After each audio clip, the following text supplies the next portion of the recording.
lebih awal, bisa juga mundur. Dan ini yang biasanya agak berbeda satu sama lain, bisa aja kita menemukan kasusnya. Maka beberapa ilmuwan mengatakan dalam percobaan rapid test ini kadang terjadi false positif. Nah, artinya seolah-olah orang itu positif, ada indikasi virus, tapi juga itu bisa false, bisa juga salah. Jadi tingkat efektivitasnya tidak seperti PCR.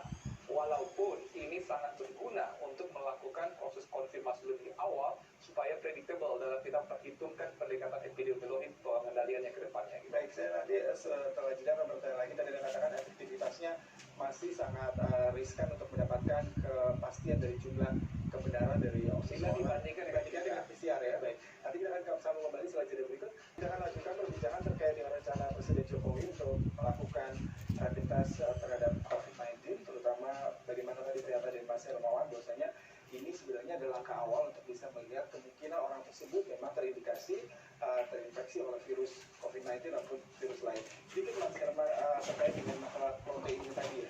Seandainya misalkan seorang datang, kemudian dites, lalu hanya diambil darahnya, itu butuh waktu berapa lama dapetin kepastian dia ada kecenderungan proteinnya meningkat, kemudian seperti apa di laboratorium itu? Iya, ini kan yang untuk rapid test ya. Nah, ini kan terkait dengan mekanisme tubuh kita ya. Dalam keadaan normal, tubuh kita ini akan memberikan reaksi berupa pembentukan antibodi dalam keadaan ada substan dari luar yang masuk ke dalam tubuh kita. Tetapi dalam hari pertama, kedua, ketiga mungkin bisa muncul pada hari keempat atau lima, tetapi rata-rata umumnya pada hari ketujuh. Maka itu pemeriksaan bila kita menemukan peningkatan ataukah keadaan yang berbeda di dalam darah kita terkait dengan kadar protein, berarti menunjukkan pada hari-hari sebelumnya atau perkiraan 7 hari sebelumnya itu terkontaminasi oleh virus. Nah, disinilah pintu masuk screening awal untuk kita lebih lanjut supaya memastikan bahwa yang bersangkutan ini positif atau negatif terkait dengan COVID-19. Jadi menunggu waktu 7 hari orang tersebut memberikan indikasi dia terinfeksi virus apapun baru bisa menjalani rapid test ini? Iya, ini kan dilakukan secara massal ya. Jadi semacam retrospektif. Ketika kita menemukan ada perubahan dalam imunoglobulin seseorang di dalam darahnya, maka akan ada penelusuran lebih lanjut.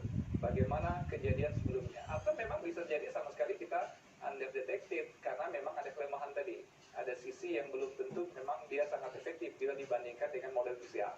Kira-kira begitu. Ya, kalau kita mengacu pada flash mungkin suspek case 3 ya. Dia pertama pernah dites, kemudian negatif, kemudian dites lagi positif.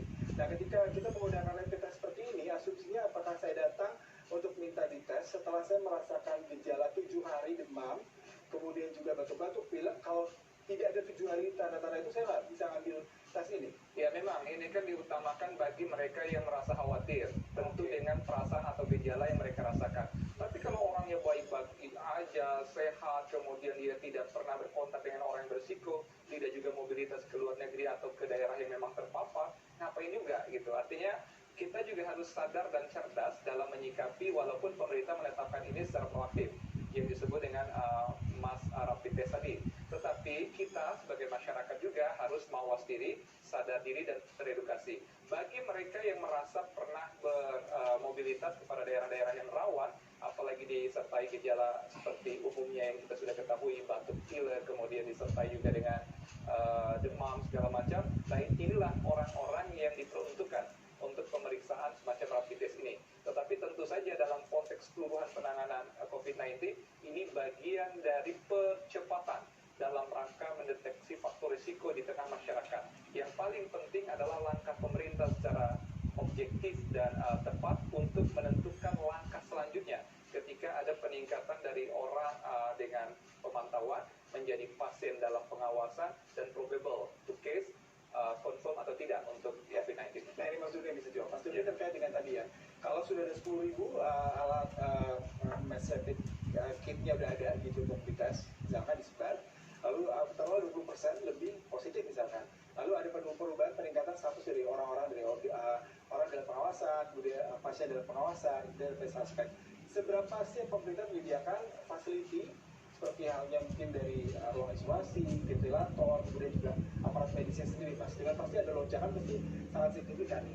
Betul, itu sudah diantisipasi kebijakan Presiden bahwa selain 150 rumah sakit rujukan juga ditambah rumah sakit BUMN, ditambah rumah sakit TNI dan Polri dan swasta yang sudah berkomitmen untuk ikut membantu gitu. Jadi saya kira itu akan disiapkan, dan kemudian juga Wisma Atlet yang ada di Kemayoran juga sudah diupayakan untuk dirombak dalam waktu dekat ini, sudah mulai bekerja ya untuk bisa menampung pasien-pasien. Nah, Wisma Atlet itu ada 10 tower, nah 2 tower itu sudah akan dirubah menjadi rumah sakit untuk pasien COVID-19. Ada sekitar 2.400 kamar atau 2.400 bed yang disiapkan di situ. Jadi ini semua sudah dan sedang disiapkan. Saya kira pemerintah lebih dari siap lah untuk mengantisipasi bila mana ada lonjakan setelah rapid test ini dijalankan. Ya, ini terkait dengan SDM, terutama mereka nanti di lapangan untuk misalkan melakukan pengetesan, karena kan dilibatkan banyak sekali petugas medis ya Mas, terkait hal ini. Lalu apakah jaringan yang sudah dilakukan selama dengan gugus-tugas ini bisa segera mendelivery keinginan dan misi dari Presiden ini dalam waktu singkat, kurang lebih 1 minggu tadi Anda katakan? Ya, tenaga medis juga sudah bekerjasama dengan seluruh fakultas kedokteran yang ada di universitas di seluruh Indonesia. Dan juga nanti saya kira tenaga medis bisa dimobilisasi dari daerah-daerah yang bukan epicentrum begitu. Jadi bisa dimobilisasi ke situ, dan juga ada open recruitment juga ya untuk mereka yang akan bisa volunteer, ya tenaga medis itu volunteer dalam perang melawan COVID-19 ini. Jadi saya kira vaskesnya sudah disiapkan, ya alat tes ada, vaskes untuk kemudian penanganan, dan tenaga medis juga sudah disiapkan. Dan paling penting adalah kita harus melindungi tenaga medis kita. Oleh karena itu APD itu juga akan disiapkan dalam jumlah yang besar, sehingga tenaga medis juga terlindungi dari COVID-19 ketika berinteraksi dengan pasien. Iya, saya ke Mas Romawan terkait dengan tingkat kegagalannya. Tadi Anda katakan itu pasti masih ada, dan beberapa riset saya dapatkan ini terkait dengan starter kit ini memang cukup rentan terkait adanya ketidaksahihan ataupun nggak valid ya ini. Lalu seperti apa nih yang harus dilakukan untuk menghindari adanya angka ketidakpastian dari data yang didapatkan melalui tes darah ini? Oke, sebelum saya menjawab itu, Mas Yuda, saya nyambung dulu dari Mas Doni. Jadi memang tugas pemerintah sekarang itu di samping mempersiapkan provider layanan, tetapi juga mempersiapkan dan memperkuat lini perbekalan gitu ya di tengah masyarakat kita. Nah, untuk diketahui Mas Yuda, ini rumah sakit terutama swasta ini masih kekurangan sebenarnya alat pelindung diri ini, terutama mereka yang di frontliner, penggunaan N95, masker standar, dan juga nanti apalagi kalau dinaikkan statusnya menjadi pasien dalam pengawasan, persiapan ruang isolasi dan seterusnya, ini menjadi catatan penting. Di rumah sakit kita ini masih kekurangan sekali, apalagi kecenderungan kenaikan kasus terkonfirmasi itu akan berbanding terbalik dengan kesiapan nakes dan vaskes. Contohnya, bagi yang setiap 1 orang terkonfirmasi positif, itu juga akan di-tracking. Pasien ini ditangani oleh dokter siapa, perawat siapa, pernah berinteraksi tenaga kesehatan mana. Kalau orang itu dianggap berisiko nakes ini, dinaikkan status menjadi orang dalam pemantauan, mereka dirumahkan. Artinya laju kenaikan kasus kita berbanding dengan laju penurunan atau perumahan dari tenaga kesehatan kita. Disinilah pentingnya APD untuk membangkitkan kepercayaan diri tenaga kesehatan kita. Nah, untuk pendekatan yang berikutnya terkait dengan volunteer tadi menarik. Jadi kalau pemerintah nanti memperlebar ini menjadi active case finding melalui program rapid test ini, memang membutuhkan volunteer yang banyak. Tenaga kesehatan kita itu tidak hanya pada daerah yang epidemi, tetapi luar ini tersebar seluruh Indonesia banyak sekali. Untuk Ikatan Ahli Kesehatan Masyarakat Indonesia saja punya 36.000 anggota seluruh Indonesia. Anda ingin diberdayakan kerja dari komunitas, koordinasi dengan puskesmas dan mengedukasi masyarakat, termasuk siap betul ditugaskan, kita yakin perang melawan corona ini waktunya pendek untuk kita menangkan. Iya.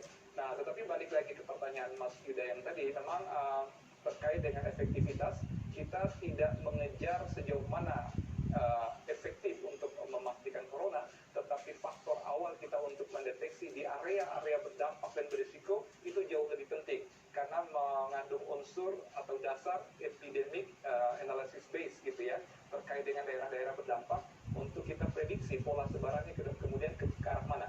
Karena ini kan kasus kita masih numpuk di Jakarta nih, dari 309 yang terkonfirmasi positif, 200-an di ibu kota. Demikian juga angka yang meninggal dunia. Artinya Jakarta ada pada zona yang betul-betul membutuhkan perhatian khusus.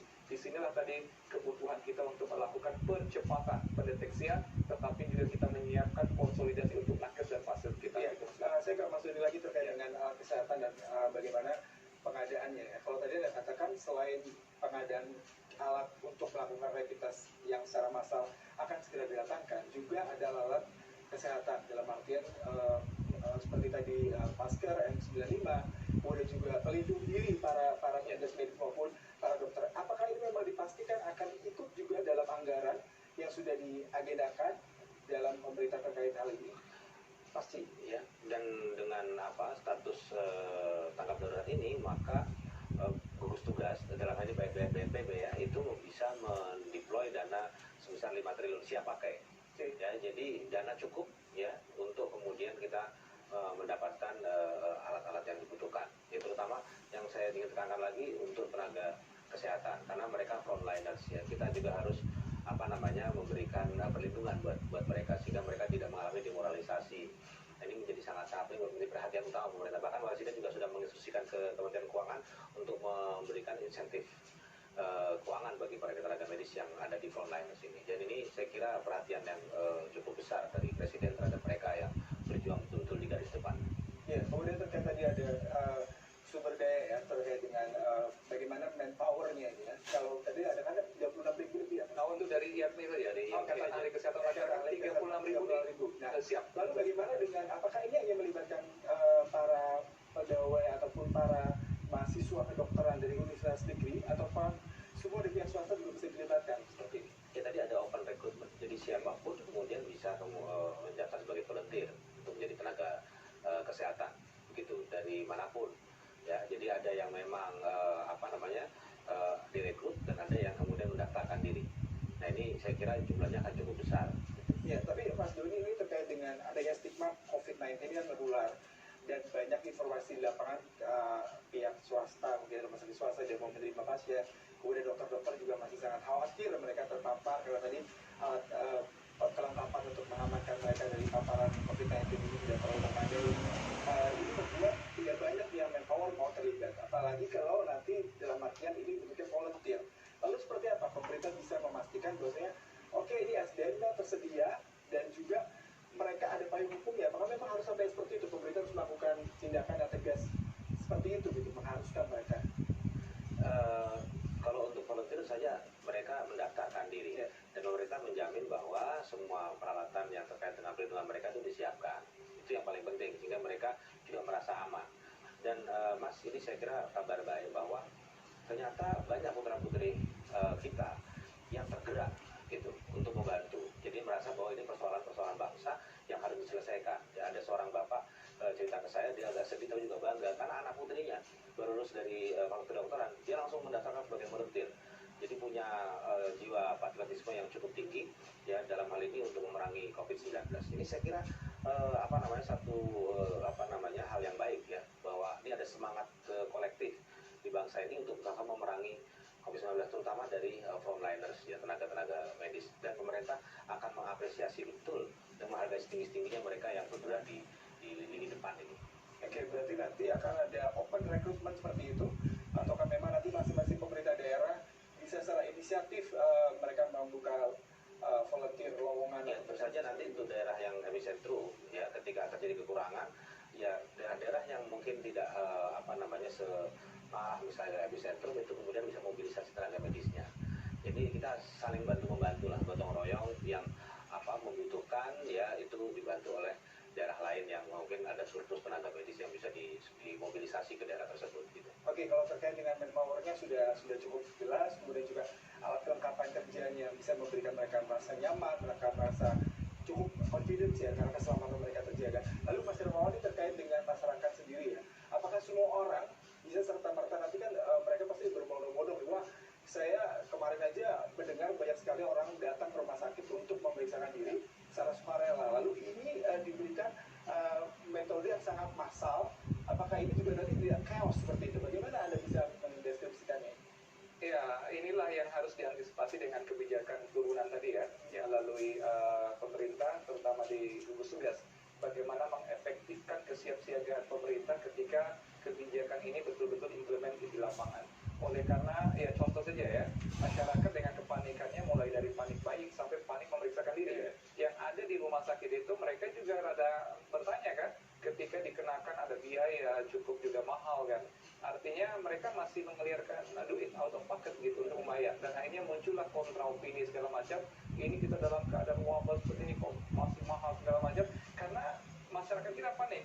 hanya sekedar batuk-batuk saja tanpa mereka kembali melihat dirinya pernah kemana, berinteraksi dengan siapa, kemudian gejalanya apakah ini hanya kecapean, batuk biasa, mereka kan tidak mampu membedakan itu.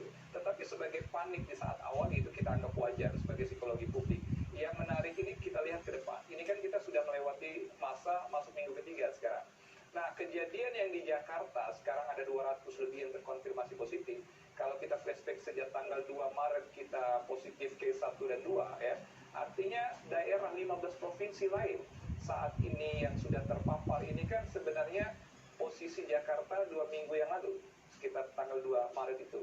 Jadi yang harus dilakukan oleh pemerintah daerah sekarang, baik gubernur, bupati, wali kota, betul-betul mempersiapkan diri, mengedukasi masyarakatnya, melakukan pola hidup bersih dan sehat, tidak perlu kerumun di daerah-daerah yang keramaian bila ada hal yang tidak perlu aman. Kemudian mawas diri untuk betul-betul menjaga vitalitasnya, imunitas, makan teratur, konsumsi gizi berimbang, olahraga yang cukup, dan yang paling penting juga menyiapkan provider mereka, mulai dari rumah sakit, termasuk puskesmasnya, bagaimana alat pelindung dirinya, prosedurnya, dan juga sistem rujukan, termasuk mengupayakan koordinasi dengan pemerintah melalui gugus tugas, bagaimana apakah boleh daerah itu memiliki laboratorium PCR untuk memastikan kasus bila mereka akan menghadapi itu. Jadi yang namanya persiapan itu pada fase ketika belum ada hal yang terkonfirmasi itu lebih baik ketimbang kita baru sadar ketika kita sudah diserang, kira-kira begitu. Ya, ini terkait tadi Anda katakan kerumunan ya, banyak sekali warga Indonesia masih melakukan aktivitas ini. Nanti di segmen berikutnya kita akan berbicara mengenai hal ini karena memang ada aktivitas warga yang akan melakukan tadinya sebuah tablik akbar di kawasan Sulawesi.